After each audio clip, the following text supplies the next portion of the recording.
Hi everyone, I'm Kathy LaNatra, State Representative of the 12th Plymouth District, representing the towns of Kingston, Plimpton, Halifax, and parts of Plymouth, Duxbury, and Middleborough. Thank you for joining me for the next installment of Profiles. This program allows me to take time each month to highlight the unsung people, programs, and events that make the 12th District so special. I hope you enjoy these stories as much as I do. On today's show, I'm joined by Michele Pecoraro of Ideas Ablaze, a consulting firm which she founded. We're going to talk about her current work and the Blue Future Conference. Prior to starting her current consulting work, Michele led Plymouth 400, the group founded to plan the events for the 400th anniversary of Plymouth. Prior to this, she worked at the Cape Cod Chamber of Commerce. Michele brings years of experience in economic development, tourism, and so much more to the 12th Plymouth District. Welcome, Michele. I'm so glad you could join us today. Thank you, Kathy. I'm so glad to be here. I'm so excited to talk about the blue economy. A lot of people may not know what that is. Right. And I know you've been involved in economic development for so long. And, we have, people just think of like buildings and things on the land, but this brings everything over to the water. And then I think people only think of fishing when they think of the blue economy. Absolutely. So why don't you tell us a little bit about it? I will. Well, actually, did you know that if the ocean were a nation, it would have the 7th largest economy in the world? Wow, no, I So we rely on our oceans for a lot of things. Of course, for food, fishing and aquaculture, and all of that type of thing. But then there's boating, there's drilling, there's all sorts of things that happen on the ocean that that are part of the blue economy. And so, and now there's marine technology that is blossoming everywhere and helping the traditional marine businesses to be more efficient and better at what they do. And so this conference really brings together traditional marine businesses with these newer tech companies that are in the marine space that do autonomy and robotics and AI.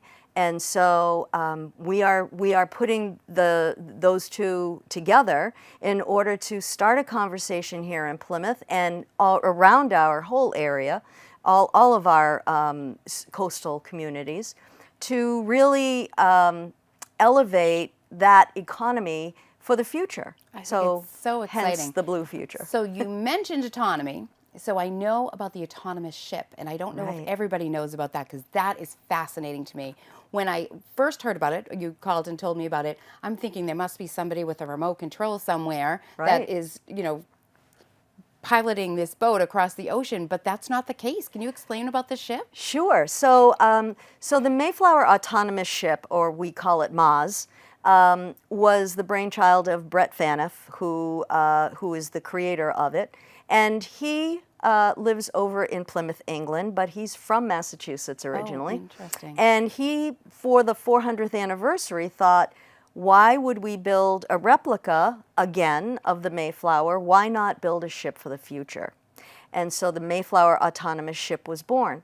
And that was many years ago. Of course, we had a pandemic in the middle of it all, but that ship actually made its way across the Atlantic Ocean this year, and arrived from Plymouth, England to Plymouth, Massachusetts this summer. That's so exciting. And it was the first time an autonomous ship of that size was able to make its way across the Atlantic Ocean.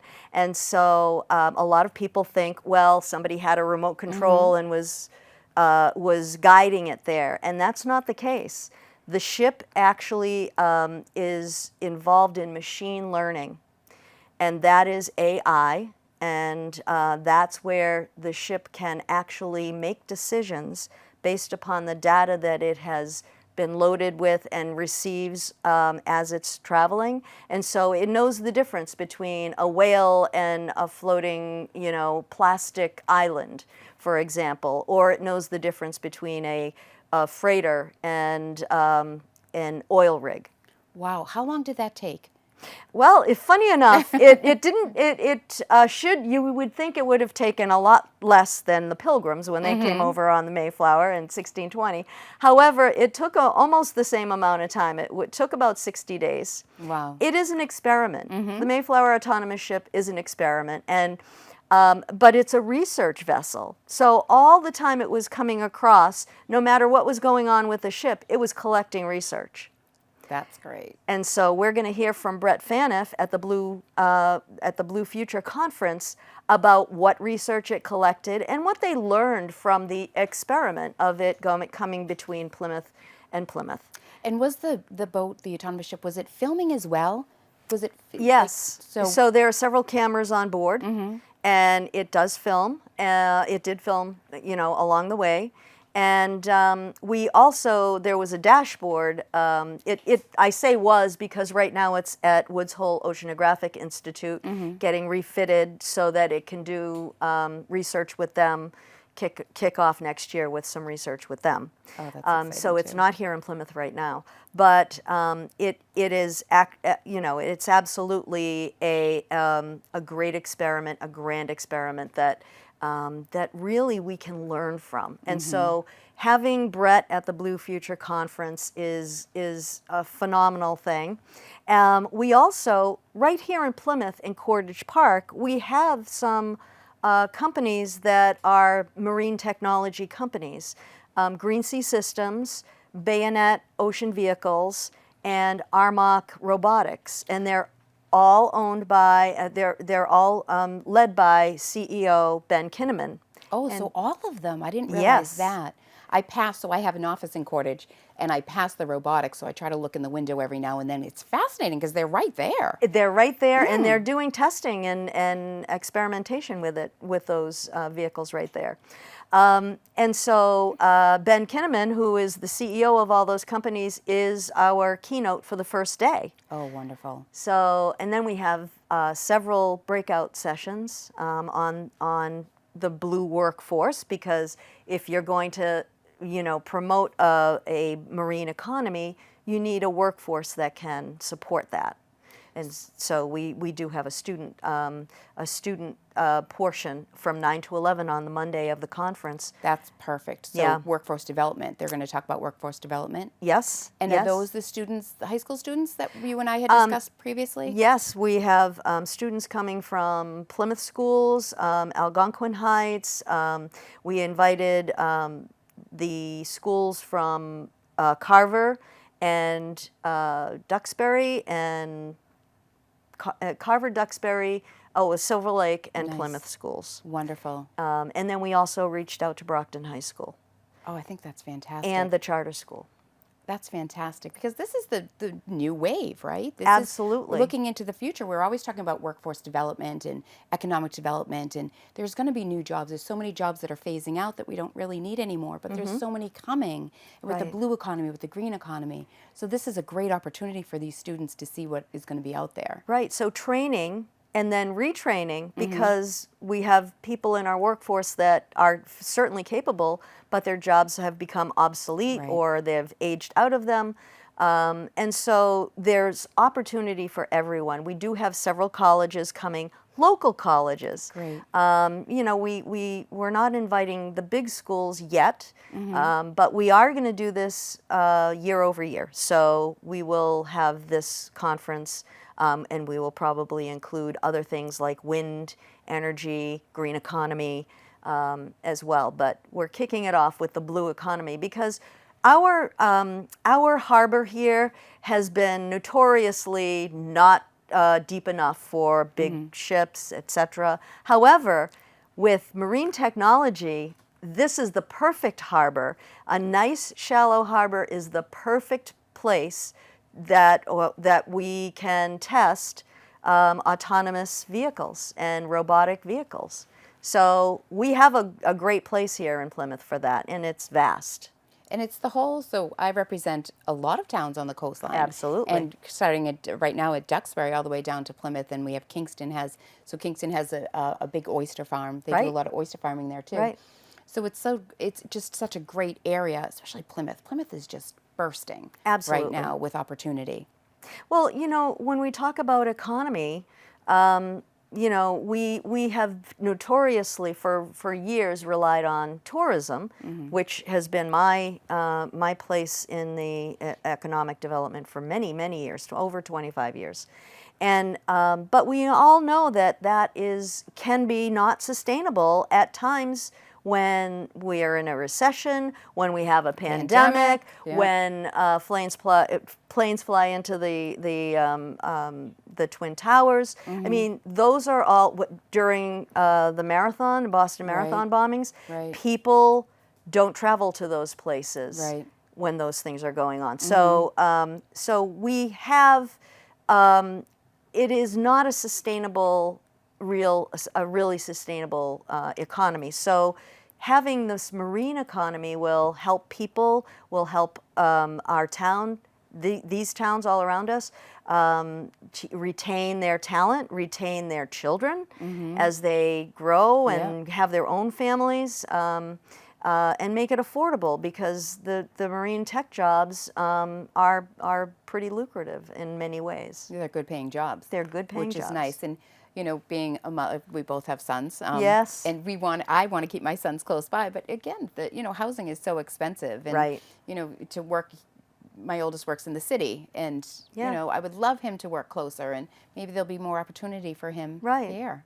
And we can find a house for him. And just keeping families together too, Yes. being able to visit your grandchildren someday, So it's all related, it's work-life balance, and to allow an industry to come in and to nurture that industry so that people can stay in their locations that they're used to, that they love. Yes. And we live in a beautiful place. We do. It is a beautiful place. There's no better place to live than Massachusetts, especially on the coast. I agree.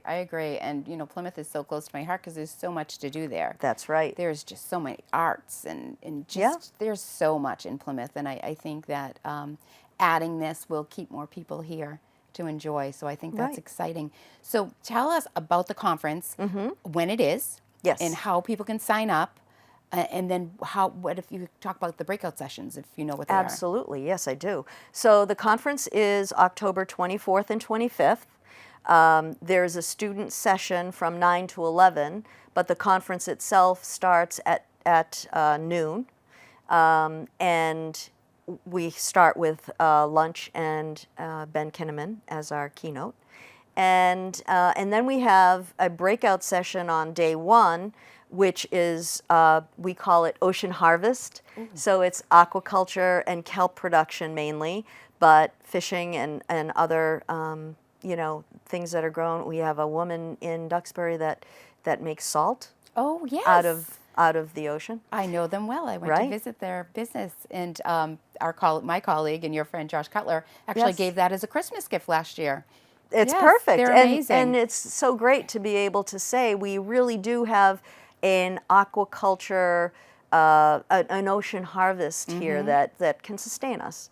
And so that's the first breakout session. We have some great speakers there. And then we're going to do, because there was so much interest in that, we have an aquaculture roundtable that follows it, where we're going to get all of the people there at the conference and also some of the tech companies to sit and listen and join in the conversation. Great. Because there are synergies, there are ways that they can work together. So that's day one, and then Monday night we are going to the Plymouth Center for the Arts, and we are going to see an exhibit by Keith Ellenbogen, who is a renowned marine photographer, and he will be there, and he will speak for a few minutes. And his work is right now in huge scale on the outside of the New England Aquarium. Oh, wonderful. Yeah, so you can see him there as well. And then day two, we start off with Brett, who is another great speaker, and he'll talk about the Mayflower autonomous ship and journey. And then we have two concurrent breakouts. One is about the blue workforce, so that's for employers, to attend. And then the other is marine technology in practice. So we can kind of see what the practical uses are for marine technology.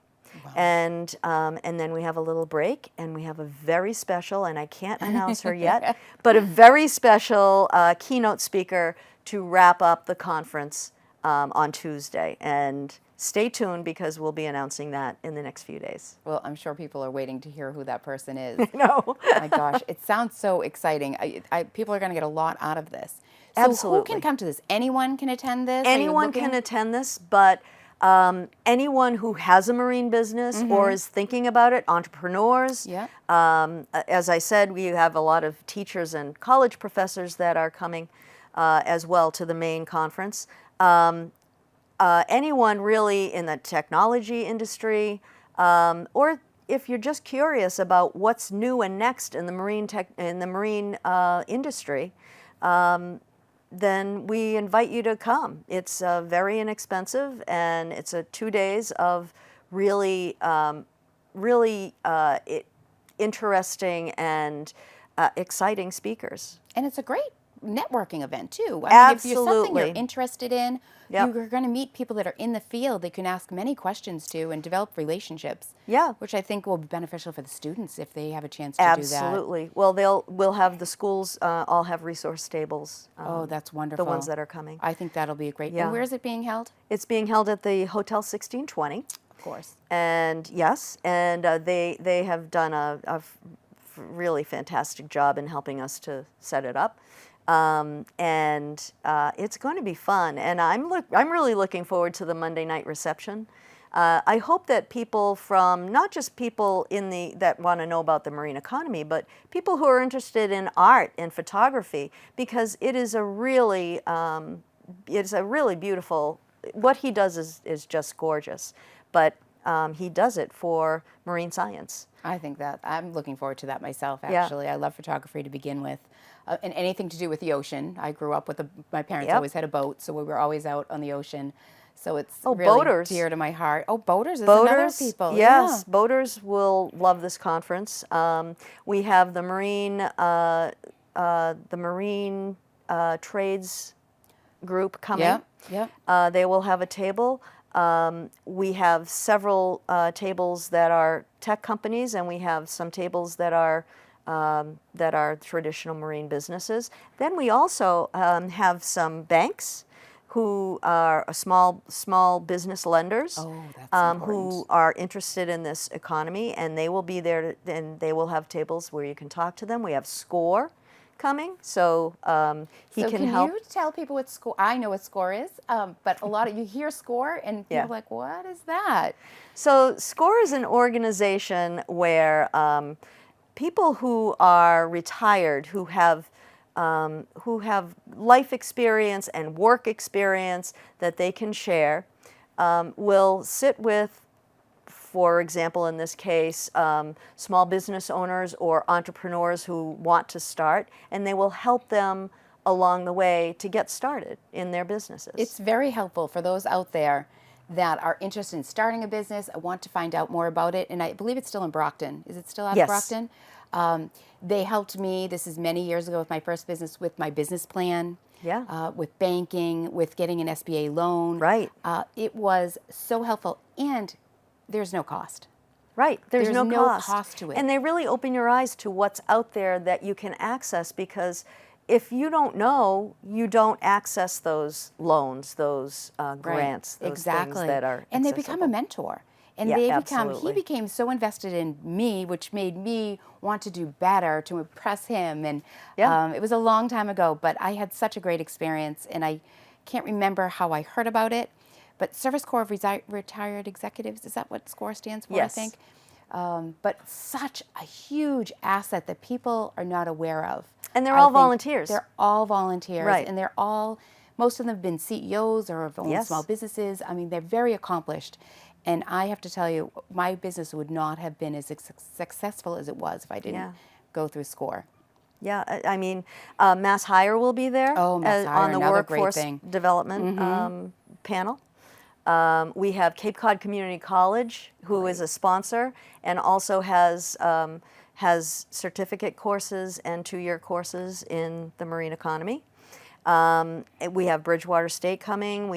Bristol Community College is very interested in coming. Great. And we are giving all of the schools tables so that they can promote their programs. That is just fantastic. Yeah. Well, I know it's going to be successful, and this is the first of many. So this is the first Yes. kickoff of many.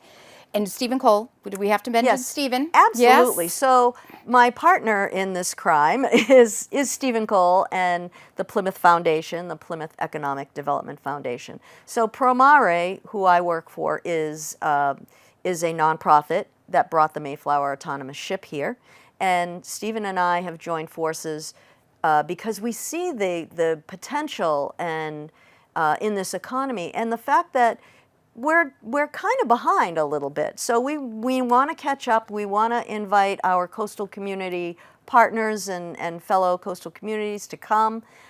This is also a great conference if you're a town manager or you work in the environmental department of your town.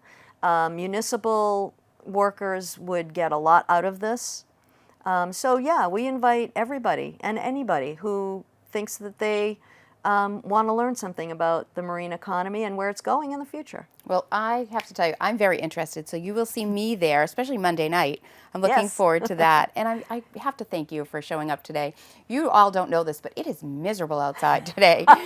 So if we don't look our beautiful self as normal, Yes. it's because it's really pouring and windy. But thank you. Thank you for showing up on this for having me. horrendous day. And I really look forward to it. I know it's going to be a huge success. Yeah. And I'm so happy that we have students coming. I think Yeah. this is going to open their eyes to more possibilities. Absolutely. So thank you, Michelle. You're welcome. Thank you, Kathy. We will be right back with our State House Minute.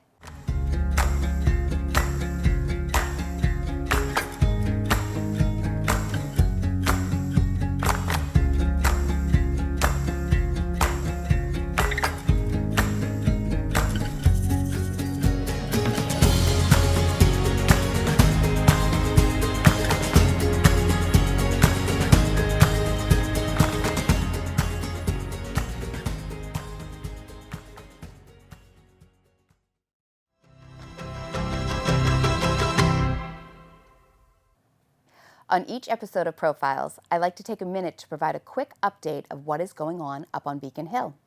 Next month, we will be holding our statewide general election, where voters will have a say in who the Commonwealth's next governor, lieutenant governor, secretary of state, treasurer, and auditor will be. There will also be a state senate and a state representative election, as well as local and county elections, such as district attorney, sheriff, and county commissioner.